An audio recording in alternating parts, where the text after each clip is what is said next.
কারে বদনা, তুই ফেল করলো কৃষক রে? স্যার আমি ফেল করবো না কৃষক সেই কথা কন, আমি তো সারা বছর লেখাপড়া করার সময়ই পাই না। সময় পাস না মানে কি কথা কস রে এল্লা? আমি আর কি কমো, আপনি হিসাব করে দেখেন স্যার, বছরে কয়টা শুক্রবার? 52টা শুক্রবার। আচ্ছা, 52টা শুক্রবার, এখন 365 দিনের থেকে আপনি 52 শুক্রবার বাদ দেন, বাদ দিলে হয় হচ্ছে যে 313 দিন। তারপর গ্রীষ্মকালে ছুটি থাকে, শীতকালে ছুটি থাকে, আবার বর্ষাকাল ছুটি থাকে। 10-12 দিন করে যদি ধরি, তাহলে ধরেন 45 থেকে 50 দিন, 313 দিনের থেকে 50 দিন বাদ দেন, বাদ দিলে হয় হচ্ছে যে 263 দিন। আচ্ছা, তারপরে আমরা কিন্তু লিত্তি ঘুমাই দিনে 8 ঘন্টা করে, 6 ঘন্টা করে ঘুমালেও হয়, কিন্তু 8 ঘন্টা করে ঘুমালে কিন্তু ফ্রেশ একটা ঘুম হয়।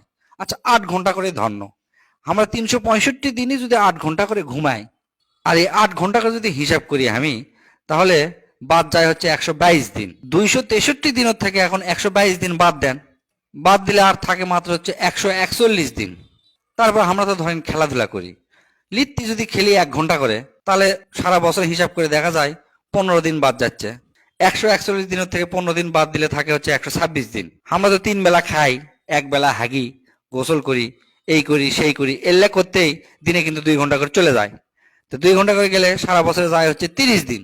126 দিনের থেকে 30 দিন বাদ দিলে থাকে মাত্র আর হচ্ছে 96 দিন। তারপর আমরা তো ধরেন সামাজিক জীব, একবারে তো চুপ করে থাকতে পারি না, এর সাথে গপ্প করি, ওর সাথে গপ্প করি, সারাদিন ধরে ধরেন 2-4-10 জনের সাথে কথা হয়। তো এই গপ্প যদি আমি ধরি দিনে 1 ঘন্টা করে, তাহলে সেটি যায় 15 দিন বাদ। 96 দিনের থেকে 15 দিন বাদ দিলে থাকে 81 দিন।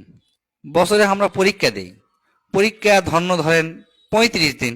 81 দিনের থেকে যদি 35 দিন পরীক্ষার জন্য বাদ দেই, থাকে আর মাত্র হচ্ছে যে 46 দিন। তারপরে দুই ঈদ 10 দিন করে যদি ছুটি ধরি, তাহলে 20 দিন বাদ যায়। তাহলে 46 দিনের থেকে যদি 20 দিন বাদ দেই, তাহলে আর থাকে মাত্র 26 দিন। তারপর ধরেন লিত্তির টুকটাক না টিভি দেখি, তারপরে আত্মীয় স্বজনের বাড়ি যাওয়াই লাগে। আবার আত্মীয়তার বন্ধন কিন্তু ছিন্ন করা যাবে না, এটা ইসলামে কওয়া আছে।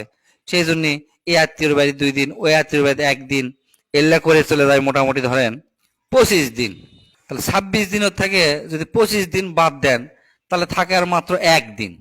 ওই 1 দিন আবার আমার জন্মদিন। তাহলে আপনি কন, তাহলে ক্যাঙ্কা করে আমি লেখাপড়া করবো আর ক্যাঙ্কা করে পাশ করবো? তার মধ্যে তো সারাদিন যে মোবাইল দেখা লাগে, সে মোবাইল দেখার কথা আপনি কইনি। এ, তুই কি আমার কানাক বানা দেখাচ্ছু? এলে উল্টা পাল্টা হিসাব করছো মানে? সি সি সি, স্যার এলে কি কথা করছেন? আমি কে কানাক বানা দেখামো স্যার? আমি যতগুলা কথা কোনো, এটা কথাও কি আপনি উল্টা পাল্টা শুনছেন আমার? তার মধ্যেও আমি যেই বইলে পড়বে বসি, সেই দেখবেন যে অমুক একটা কামের কথা মনে পড়ে যায়, আর বইলে আমার বসাই হয় না। তাহলে পড়মো কখন? পরীক্ষা দিব কি, পাশ করবো কি? কন স্যার, আপনি মুখ খুলে কন, আমি কিছু কবার চাচ্ছি না। বুঝছি, তোকে আর লেখাপড়া করার দরকার নাই। তুই এল্লা করেই খা, কাল থেকে তুই আর স্কুলে আসবি না। তোর মতো ছাত্র খামার দরকার নাই। আমার স্কুলের মান সম্মান সব নষ্ট হয়ে যাবে।